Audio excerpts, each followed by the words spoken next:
So we're going to start off with me welcoming you. I'm Emily Adams. I'm the chair of the Tompkins County Progressives. We're the local chapter of NYPAN here in this area. NYPAN is a New York Progressive Action Network, but we're going to get Arthur up here shortly to say something about that. So I'll tell you just a little bit about Tompkins County Progressives. We, like all of our chapters, started with the Bernie movement. A lot of people came together and we didn't know anything about what we were doing. And we didn't get a lot of direction from Bernie Sanders because he didn't really know what he was doing either. So we just learned as we went, and we formed bonds, and we thought, well, maybe we can change something if we work together. And we did end up doing really well in Tompkins County, making a lot of good new friends, and then the movement went on, and now we're addressing things that like Bernie didn't even get around to because he was a little bit focused on what was important at that time. And we have gone on in Tompkins County Progressives to endorse candidates and run candidates from our own membership for the Tompkins County Legislature, and a bunch of those won, which was exciting. We supported a local DA candidate, and he won over sort of like the establishment candidate. And we we got behind Ian Golden, who's here in the audience, and sadly we couldn't get him over the top, but the movement goes on and he's still involved, and he paved the way for a new candidate. We're supporting Amanda Kirch-Gessner, who's going to be speaking later on for us too. So we're not winning everything the first time around, but we're really making changes and we're getting people involved. And it feels really great, even when you like me hardly get any sleep and you forget which way is up, and you remember to print out the program last night at 12:30, and this is kind of how it goes in the activist world. And I'm excited. I'd rather be doing it that way than doing it sort of by the book and the way it's always been done. So on behalf of Tompkins County Progressives, I'd like to welcome you here. Also on behalf of this school, which I think we should say a little bit about because it's a special place that we chose. And I forgot to do my homework last night and read that. But Fred, correct me if I miss anything. This is a school that was named after Beverly J. Martin, who was a longtime teacher. And the school is unique sort of to the area because it has students who come from all different ethnic backgrounds. And I think at one point they tallied up and there were 25 different languages spoken at home by the kids who come here. And for those of you who come from New York City up here, you might think, okay, this is a really pretty boring, uniform, white part of the country. But no, there is diversity. And this is the one main school location in the area that celebrates that in a big way. And so we're very grateful to them for helping us get through the paperwork with the city school district to get ourselves in here for free. Yay! And we're now plugged into the system, so Tompkins County Progressives can reserve the rooms here in the future for other events, and they're totally excited that we're supporting progressive causes. And we invited them to come speak, but I think there was a conflict. The principal couldn't be here to welcome everyone in person.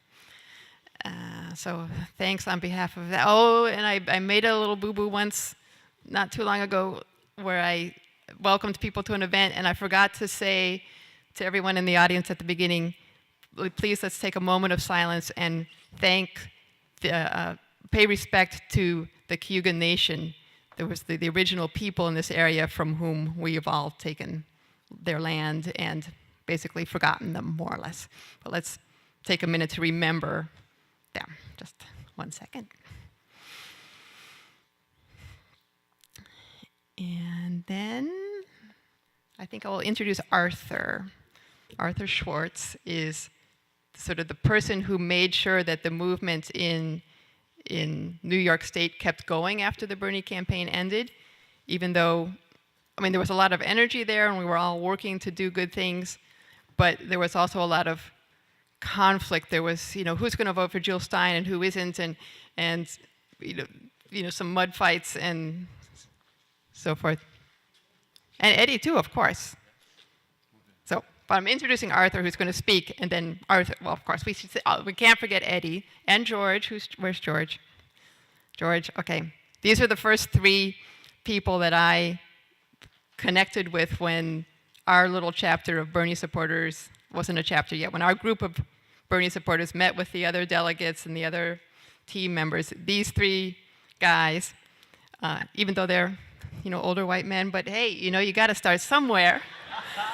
You see, you come in with a little bit you're a little bit jaded, like Bernie movement, and okay, Bernie's an older white guy too, but if it wasn't for them and their experience and their passion and their ability to look past and say, okay, we're going to get over this little bump, people button heads over something small, and they would come in and say, it's going to be all right, we'll just pull together and just wait and watch and trust us.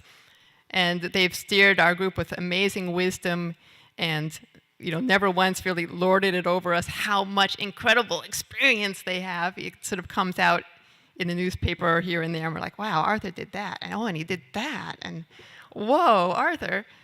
And here's Arthur, and he probably won't tell anything about that, but trust me, he's an amazing guy, and without him, NYPAN would not be where it is right now.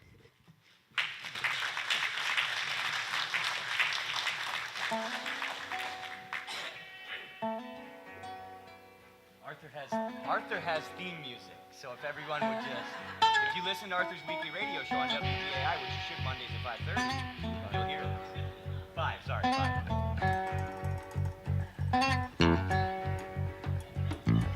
We live in a political world. Arthur comes on the air. Love don't have any place.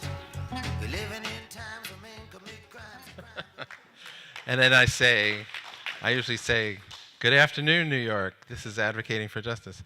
So my name is Arthur Schwartz. I am the political director and treasurer and lawyer for NYPAN. And I'm going to go through some of this for the local folks that are here, the people that are on the NYPAN board, which met yesterday, have heard, they know it, they lived it, but we'll go through it a little bit for the newer folk, the local folks that are here. We actually have board meetings.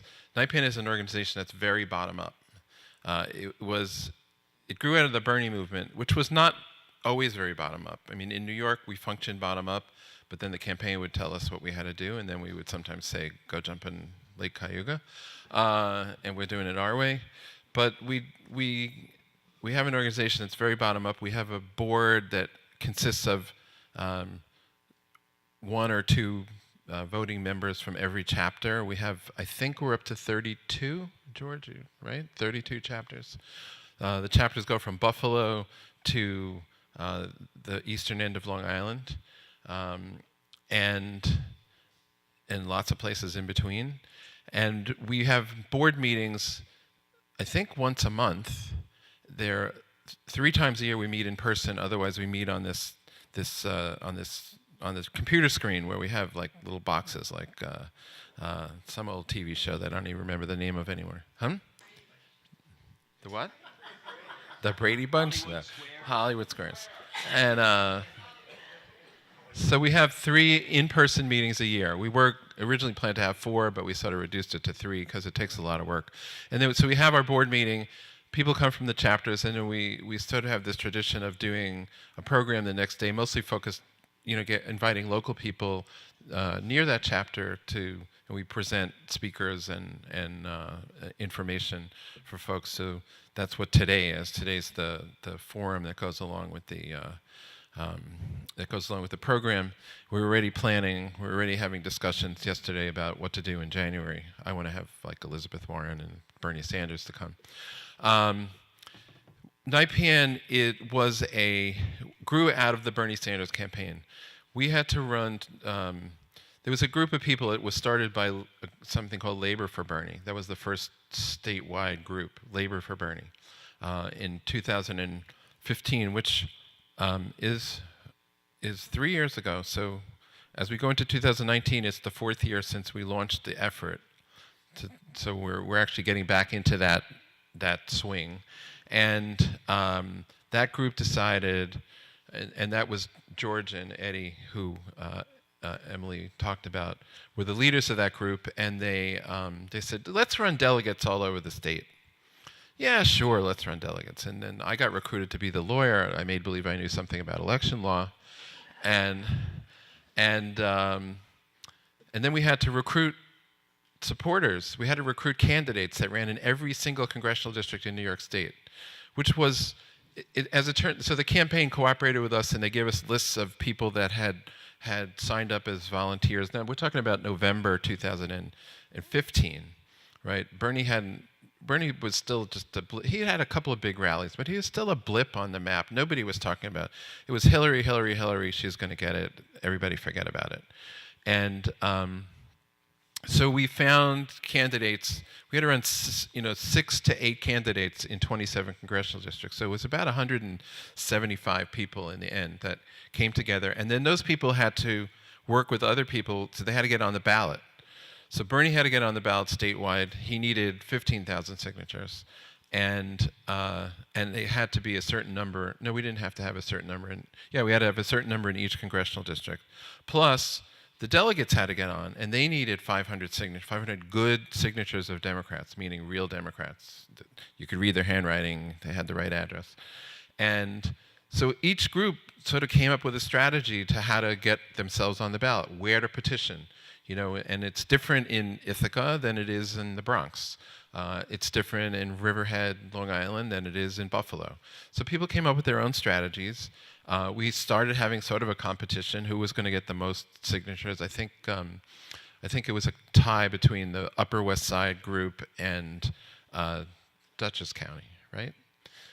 Dutchess County, and that got 5,000 signatures, which is hard. It was harder there than in Manhattan.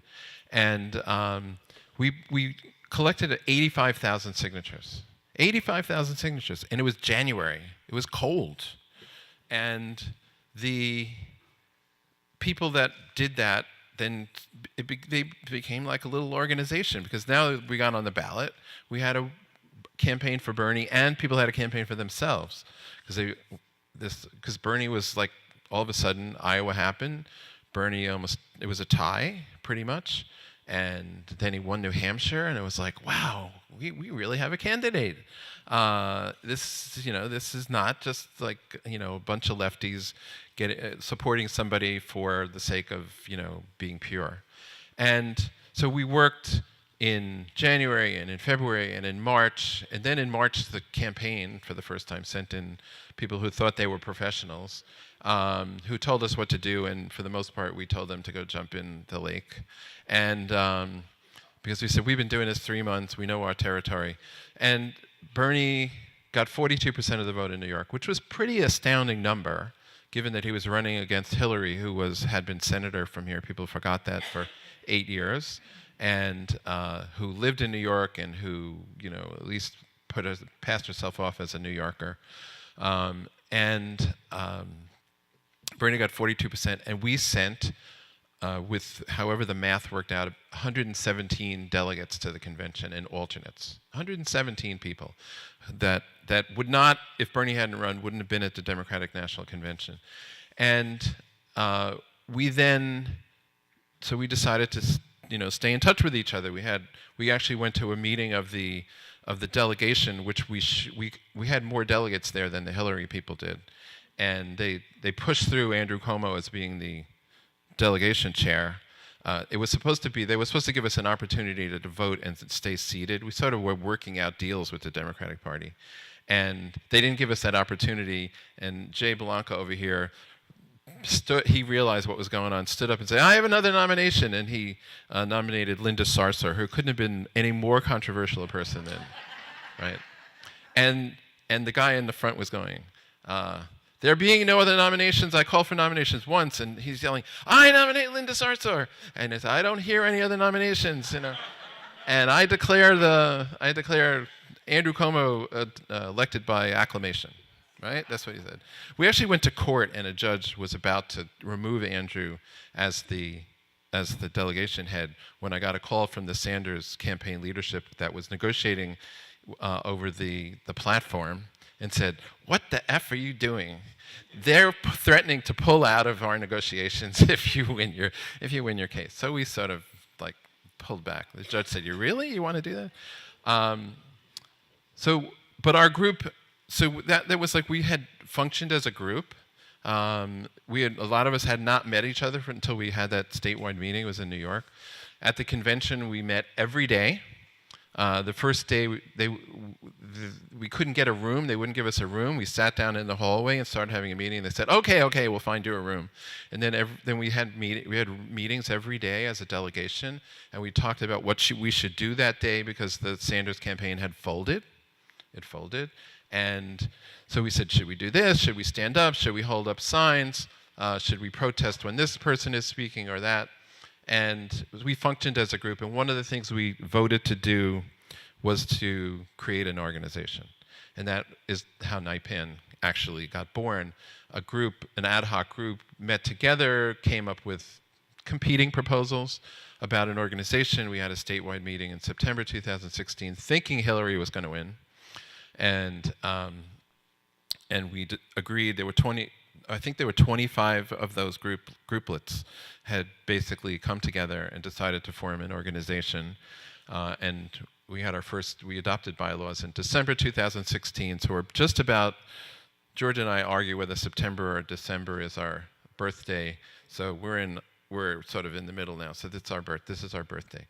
And NYPAN was active throughout 2017, mostly in local races. In 2018, we had dedicated ourselves to trying to find somebody to run against Andrew Cuomo. Cynthia Nixon found us, and the day she announced, a group from NYPAN was actually sitting with her, and we were pretty much the core of her campaign statewide. We had also, previously to that, been approached by Jumaane Williams, who is a New York City Council member, who was a Bernie delegate, who was in those meetings in Philadelphia, and who identified as a NYPAN member, that he wanted to run for lieutenant governor, and we said, "Run, Jumaane, run." And so we had already endorsed Jumaane, and so we came to the Nixon campaign and said, "We have our candidate for lieutenant governor. Don't try to come up with anybody else." And they did eventually work together. That's a whole book that I could write. And we played a very important role in staffing their campaigns and in petitioning again. They actually had separate petitions, and we had the Nixon Jumaane petition that we went out with. We were important enough that when Schneiderman had to resign in disgrace in May, we called an emergency board meeting. Tish James came to our meeting. She had already turned down the WFP nomination, but Tish came and spoke to us for an hour and promised us that even though we thought it was a sellout, she was engaging into Cuomo, that she would still be Tish. And then Zephyr came, and we couldn't decide on what to do. Later in the summer, we did endorse Zephyr.